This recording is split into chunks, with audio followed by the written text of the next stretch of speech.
नमस्कार दोस्तों, स्वागत है आपका मेरे YouTube चैनल टेक डॉट संवाद में, जिसमें आज हम चर्चा करेंगे इंटरनेटवर्क कम्युनिकेशन की। इंटरनेटवर्क यानी दो डिफरेंट नेटवर्क के बीच का कम्युनिकेशन। अभी तक की हमारी इस नेटवर्किंग की सीरीज में हम ये देख चुके हैं कि एक लोकल एरिया नेटवर्क के अंदर किस तरह से कम्युनिकेशन होता है। हमने नेटवर्किंग का डिवाइस स्विच, जो कि लेयर टू डिवाइस है, एक लोकल नेटवर्क कंस्ट्रक्ट करने में यूज होता है, उसको समझा।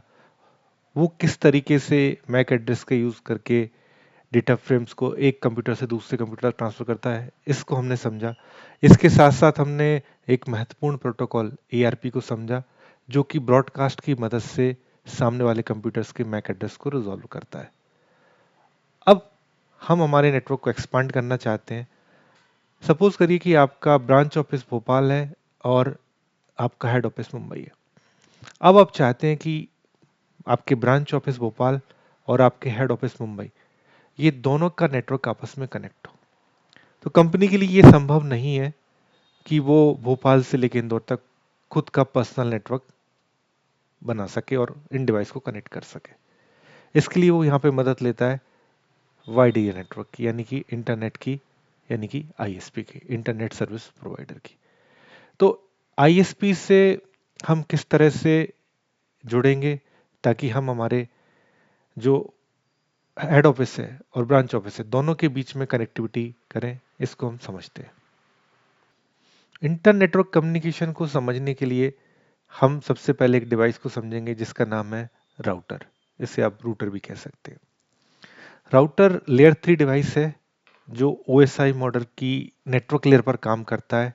ये IP एड्रेस को समझता है और राउटिंग टेबल बनाता है, और उस राउटिंग टेबल के आधार पर डेटा पैकेट्स को फॉरवर्ड करता है।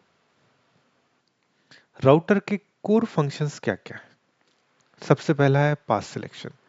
जैसा कि आप जानते हैं कि इंटरनेट एक जाल की तरह है, जिसमें किसी एक जगह तक पहुंचने के बहुत सारे रास्ते हैं। तो आपको कौन सा रास्ता लेना है, ये डिसाइड कौन करेगा? ये डिसाइड करेगा आपका राउटर, और ये आपके लिए बेस्ट पाथ सेलेक्ट करता है। जैसे कि आजकल आप देखते हैं गूगल मैप, जिसमें आप डेस्टिनेशन डालते हैं, वो आपको मल्टीपल रूट्स बताता है और आपको बताता है किस रूट से आप कितने समय में पहुंचेंगे। तो इस तरह से राउटर आपके लिए इंटरनेट में पाथ सेलेक्ट करता है कि अगर आपको भोपाल से मुंबई तक जाना है तो किस मार्ग से आपको जाना होगा ताकि आपका डेटा पैकेट फास्ट ट्रेवल हो जाए। दूसरा, IP एड्रेसिंग। ये IP एड्रेस को समझता है, राउटिंग टेबल बनाता है और उस राउटिंग टेबल के आधार पर डेटा पैकेट्स को फॉरवर्ड करता है। पैकेट फॉरवर्डिंग, ये पैकेट्स को फॉरवर्ड करता है। स्विच लेयर 2 पे काम करता है, वहां पर हम डेटा को फ्रेम बोलते हैं, तो स्विच फ्रेम फॉरवर्ड करता है। राउटर नेटवर्क लेयर पे काम करता है, यहाँ पर डेटा को पैकेट बोला जाता है, तो ये पैकेट्स को फॉरवर्ड करता है। नेटवर्क आइसोलेशन, ये बहुत ही महत्वपूर्ण चीज है। ये दो डिफरेंट नेटवर्क को कनेक्ट तो करता है, उनको कम्युनिकेट तो करवाता है, इसके साथ साथ ये ब्रॉडकास्ट को रोकता है। ब्रॉडकास्ट, जैसा कि मैंने आपको बताया था, ब्रॉडकास्ट का मतलब होता है कि डेटा पैकेट को अपने सारे पोर्ट से एग्जिट कर दो except the receiving port. Switch broadcast को सपोर्ट करता है, तो अगर स्विच के किसी एक पोर्ट पर कोई ब्रॉडकास्ट मैसेज आता है तो वो अपने सारे पोर्ट से उसको एग्जिट कर देता है। लेकिन राउटर के पैकेट पर अगर कोई ब्रॉडकास्ट आता है तो वो उसको फॉरवर्ड नहीं करता, उसको ब्रेक करता है। इसका फायदा क्या हुआ कि आपके नेटवर्क का जो कोलिजन है वो केवल आपके विद इन लैन रहेगा, वो इंटरनेट में ट्रेवल नहीं करेगा। अगर राउटर ब्रॉडकास्ट को फॉरवर्ड करता तो आज ये जो इंटरनेट हम देख रहे हैं, जिसमें इतनी शांति से कम्युनिकेशन हो रहा है, जो आप चाहते हैं वो आपको बड़े आसानी से एक्सेस हो जाता है, वह संभव ही नहीं था।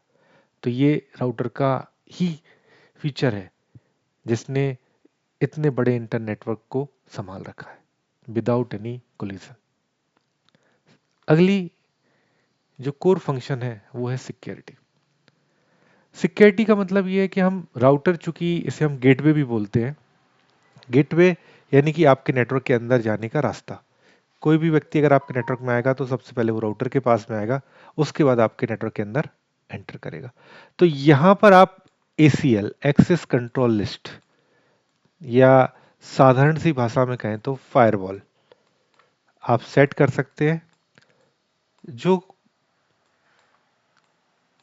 डिसाइड करेंगे, आप यहाँ पर रूल सेट करेंगे कि कौन सा कंप्यूटर कौन से कंप्यूटर से कम्युनिकेट कर सकता है, किसको अलाउड है किसको अलाउड नहीं है। यानी कि आप यहाँ पर एक चेकलिस्ट लगा सकते हैं।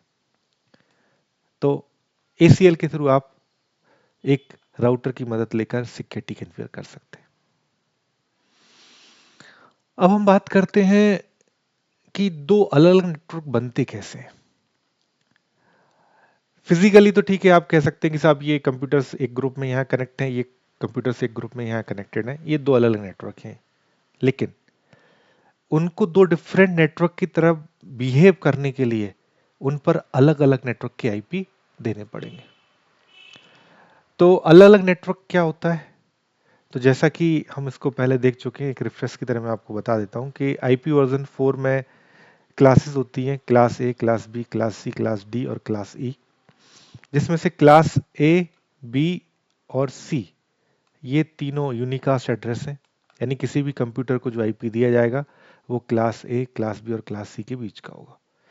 क्लास को कैसे पहचानेंगे, अगर आईपी आपका स्टार्ट होता है 1 से लेके 126 क्लास ए, 128 से 191 क्लास बी और 192 से 223 क्लास सी।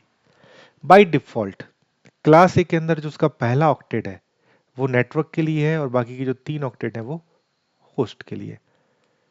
तो अगर आपके पास क्लास ए का कोई आईपी है, जब तक उसका पहला वाला ऑक्टेट कॉमन है वो उसी नेटवर्क में रहेगा, लास्ट के 3 कुछ भी हो सकते हैं।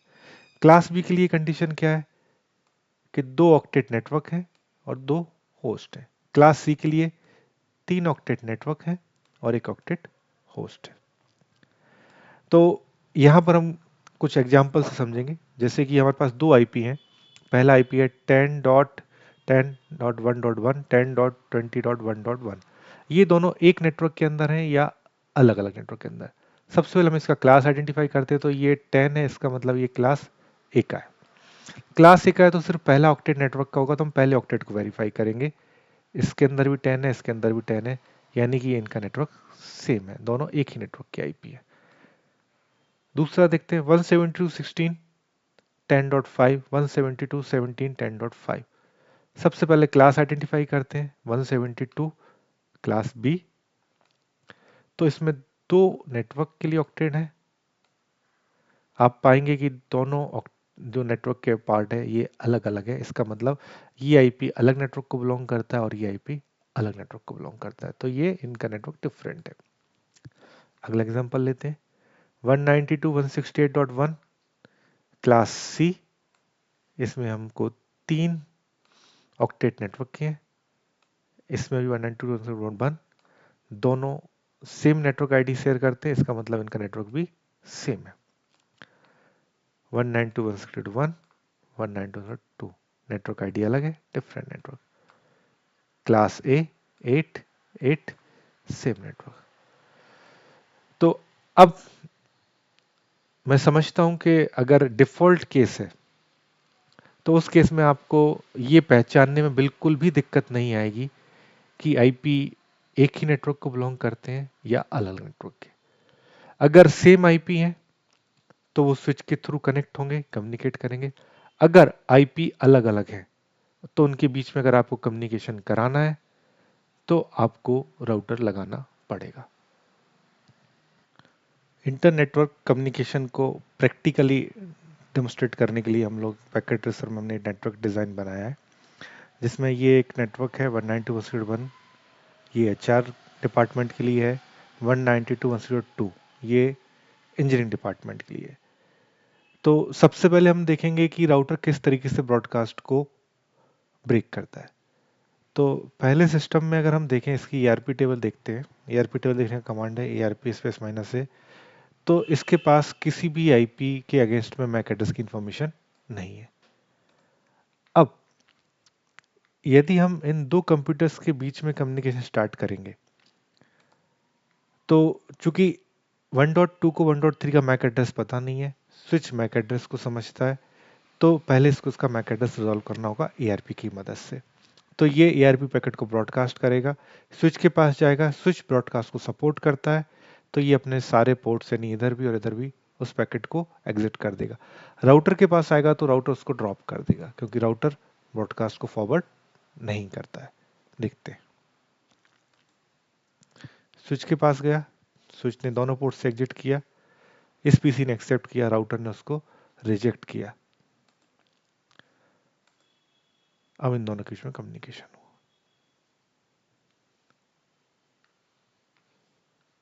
अब दूसरा कंसेप्ट देखते हैं हम, कि यदि हम इन दो नेटवर्क्स को आपस में कनेक्ट करें तो क्या ये आपस में कम्युनिकेट करेंगे। तो इसके लिए मैं ये केबल यहां से डिटैच करता हूं,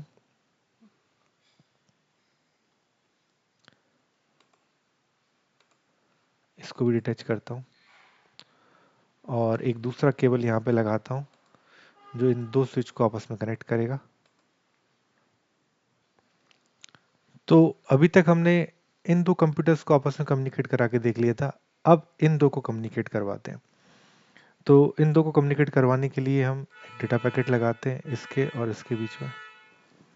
अब जैसा कि इस कंप्यूटर को उसका मैक एड्रेस पता नहीं है, तो ये एआरपी के थ्रू रिजॉल्व करेगा और पैकेट को ब्रॉडकास्ट करेगा।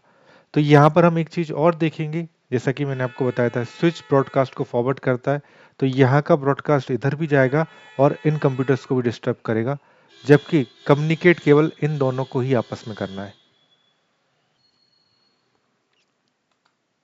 स्विच के पास गया, स्विच ने इसको ब्रॉडकास्ट किया, तो आप पा रहे हैं कि ये ब्रॉडकास्ट इधर भी फॉरवर्ड हुआ, इन कंप्यूटर्स को भी डिस्टर्ब किया,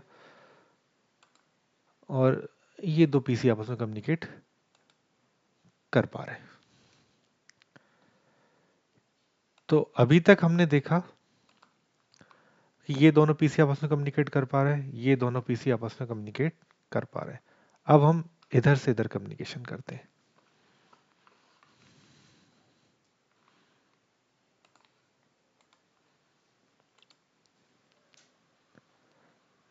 चूंकि इसको मैक एड्रेस पता नहीं है तो ब्रॉडकास्ट करेगा, फॉरवर्ड किया, ये इसको ब्रॉडकास्ट हो गया, लेकिन ये कम्युनिकेशन नहीं हो पाया है। फिर से एक और पैकेट लगाते हैं।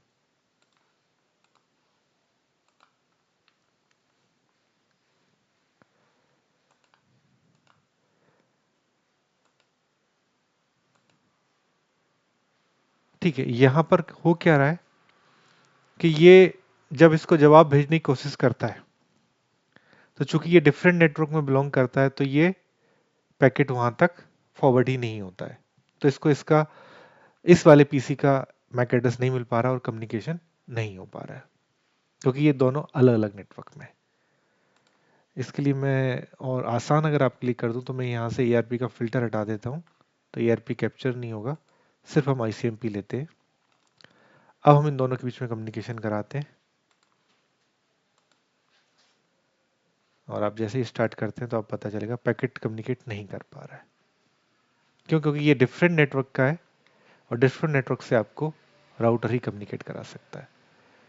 तो अब हम इस केबल को यहाँ से डिटैच करते हैं और राउटर से कनेक्ट करते हैं।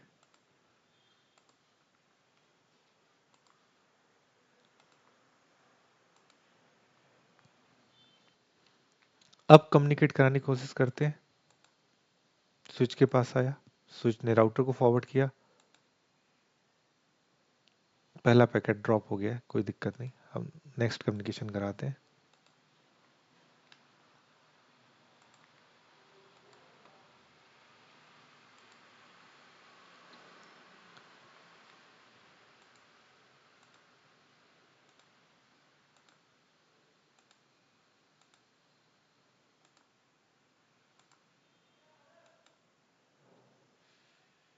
हो रहा है कम्युनिकेशन, दूसरे पीसी के साथ इसका कम्युनिकेशन कराते हैं, इससे इसके साथ कम्युनिकेशन कराते हैं। ERP ठीक है, हटा दिया हमने।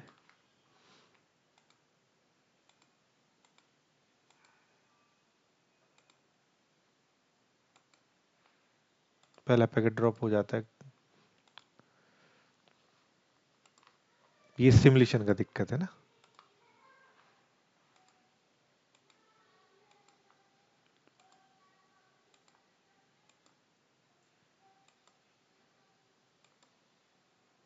कम्युनिकेशन हो रहा है। तो इस तरीके से हमने देखा कि जब हमारे पास दो अलग नेटवर्क होंगे तो दोनों का ब्रॉडकास्ट डोमेन अलग अलग होगा। यहाँ का ब्रॉडकास्ट इधर फॉरवर्ड नहीं होगा, यहाँ का ब्रॉडकास्ट अलग फॉरवर्ड इधर फॉरवर्ड नहीं होगा। लेकिन अगर दोनों के बीच में आपको कम्युनिकेट कराना है तो आपको एक लेयर 3 डिवाइस की जरूरत होगी जिसका नाम है राउटर। तो यहाँ पर हमने देखा डिफरेंट डिफरेंट नेटवर्क्स को कैसे कम्युनिकेट कराना है। अब यहाँ पर हमको क्या एडवांटेज मिलते हैं और ये क्यों जरूरी है। पहला केस सिक्योरिटी। आप राउटर पर सिक्योरिटी कन्फिगर कर सकते हैं कि कौन सा कम्युनिकेट कंप्यूटर कौन से कंप्यूटर से कम्युनिकेट करेगा, किससे कम्युनिकेट नहीं करेगा। परफॉर्मेंस, चूंकि आपने यहाँ पे एक बड़े ब्रॉडकास्ट डोमेन को छोटे छोटे ब्रॉडकास्ट डोमेन में डिवाइड कर दिया तो एक कंप्यूटर का जो ARP है या ब्रॉडकास्ट है वो लिमिटेड नंबर ऑफ कंप्यूटर्स को डिस्टर्ब करता है, जिससे नेटवर्क स्लो नहीं होता है, नेटवर्क की परफॉर्मेंस इंक्रीज हो जाती है। ऑर्गेनाइज, आप अलग अलग डिपार्टमेंट वाइज कंप्यूटर्स को डिवाइड कर सकते हैं उनकी फंक्शन, लोकेशन और डिपार्टमेंट वाइज, तो ये ऑर्गेनाइजेशन वाइज आपको हेल्प करेगा। कंप्लाइंस, बहुत सारे ऐसे कंप्लाइंस होते हैं जिसमें कि चाहते हैं कि फाइनेंस के जो कंप्यूटर्स हैं वो एक सेपरेट नेटवर्क सेगमेंट में होना चाहिए, इंजीनियरिंग के अलग में, HR के अलग में, राइट। तो कंप्लाइंस के लिए भी ज़रूरी है, तो हम अलग अलग कंप्यूटर्स को अलग नेटवर्क में रखेंगे। स्केलेबिलिटी, छोटे सबनेट्स होते हैं तो उसमें आप कंप्यूटर्स को इजीली ग्रो कर पाते हैं, आराम से उनको ऐड कर सकते हैं। एक लार्ज फ्लैट नेटवर्क होगा तो उसमें बहुत ज़्यादा नॉइज हो जाएगा, उस नेटवर्क में कम्युनिकेट करना बहुत मुश्किल है। इस चीज़ को हम प्रैक्टिकली डेमोस्ट्रेट करके देख चुके हैं कि हमारे पास दो डिपार्टमेंट थे, HR इंजीनियरिंग, दोनों के अलग नेटवर्क थे। ये 192.168.1 में था, ये 192.168.2 में था। राउटर के थ्रू हमने इनको कम्युनिकेट कराया। और कुछ महत्वपूर्ण चीज़ें जो यहाँ पर समझने वाली हैं वो ये है कि आपके PC को कैसे पता चला कि अगर मुझे 2.2 से कम्युनिकेट करना है तो मुझे डेटा पैकेट राउटर को भेजना है। तो बाय डिफॉल्ट PC को ये बताया जाता है कि अगर कंप्यूटर आप ही के नेटवर्क का है, यानी कि आप जो डेस्टिनेशन IP है उसकी नेटवर्क आईडी आपकी नेटवर्क आईडी से मैच करती है तो आप उससे डायरेक्ट कम्युनिकेट कर सकते हैं। अगर डेस्टिनेशन IP की नेटवर्क आईडी डिफरेंट है तो आपको डेटा पैकेट फॉरवर्ड करना है गेटवे को। अब हमको कैसे पता चलेगा कि कौन गेटवे है?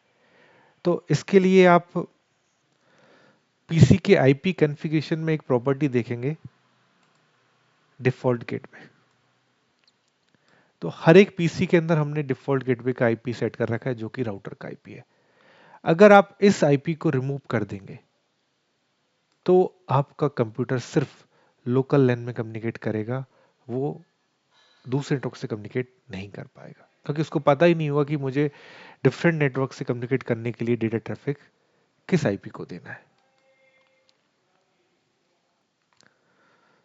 तो HR डिपार्टमेंट के लिए जो गेटवे का IP रहेगा वो रहेगा 192.168.1 और इंजीनियरिंग के लिए रहेगा 192.168.2.1, यानी राउटर के पोर्ट का IP जो कनेक्टेड है।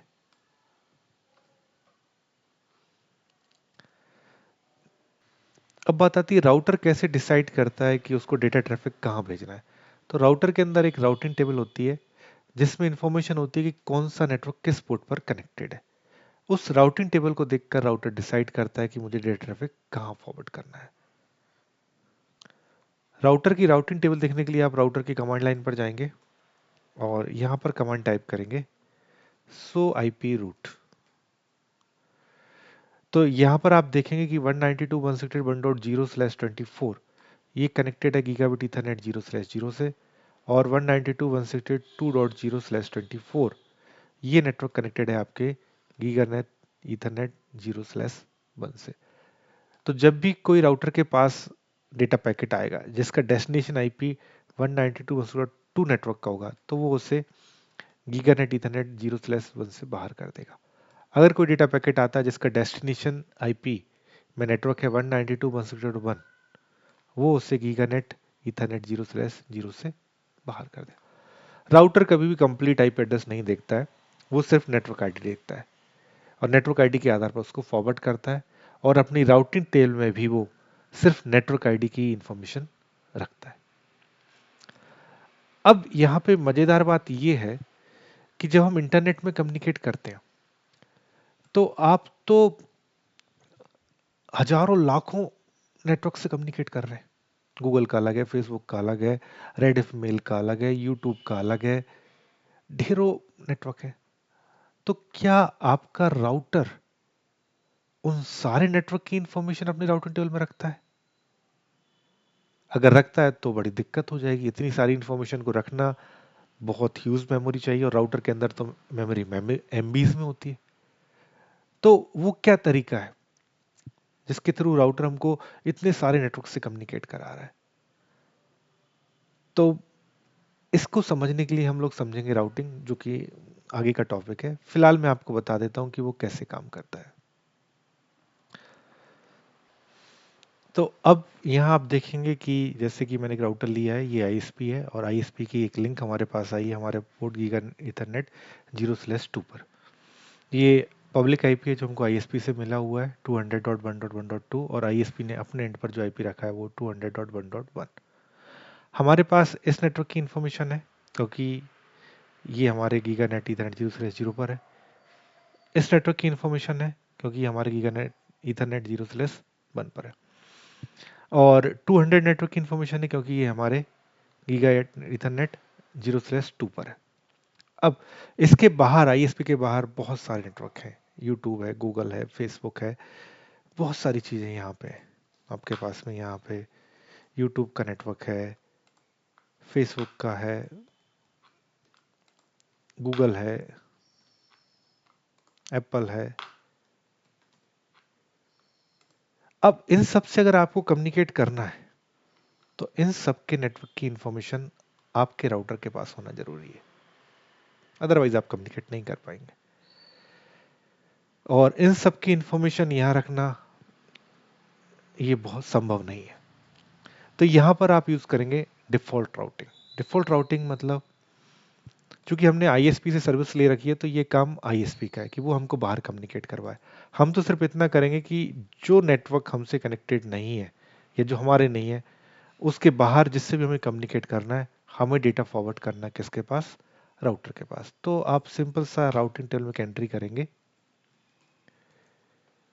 आईपी रूट किस नेटवर्क के लिए? 0.0.0.0 मतलब ऑल नेटवर्क के लिए, जिनका सबनेट मास्क क्या है? 0.0.0.0।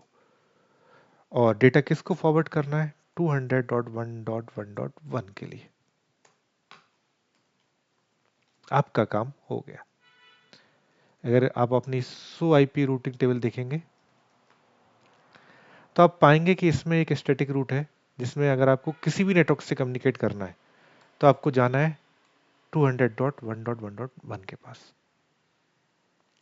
और जिसकी इंफॉर्मेशन आपके पास है उनसे आप डायरेक्ट कम्युनिकेट कर सकते हैं। तो फॉर एग्जांपल हम यहाँ समझे, अगर मुझे इस कंप्यूटर और इस कंप्यूटर के बीच कम्युनिकेट कराना है,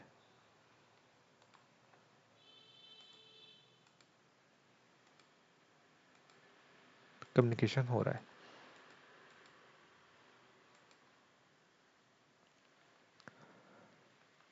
अब सपोज करिए मुझे इस नेटवर्क के बाहर कहीं कम्युनिकेट कराना है, तो चूंकि यहाँ कोई डिवाइस तो मेरे पास है नहीं, तो मैं क्या करता हूँ कि थोड़ी सी चीटिंग करता हूँ, और मैं इस पीसी को कोई आईपी ऐसा देता हूँ जो इन दो नेटवर्क के बाहर का है। जैसे मैंने इसको 5 पॉइंट या पूरा ही आईपी बदल देता हूँ। मान लीजिए मैंने इसको दे दिया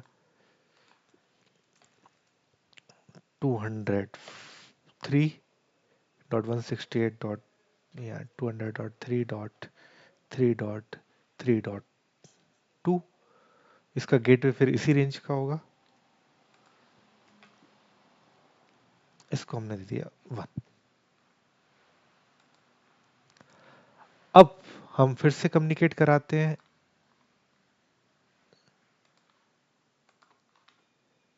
इस पीसी से इस पीसी को।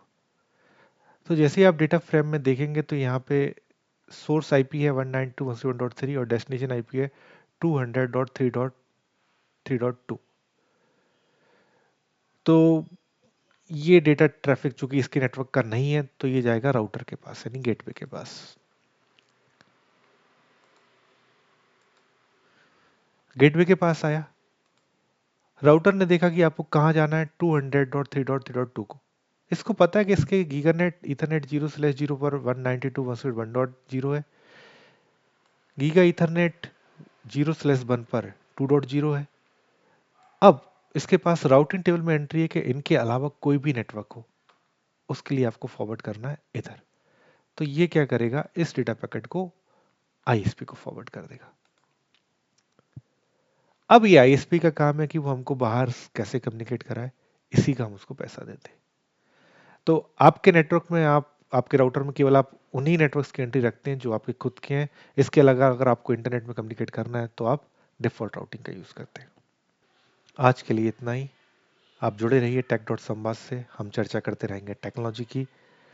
और अगर आपको वीडियो पसंद आ रहे हैं तो आप चैनल को लाइक करें, कमेंट करें, शेयर करें और सब्सक्राइब करें। धन्यवाद।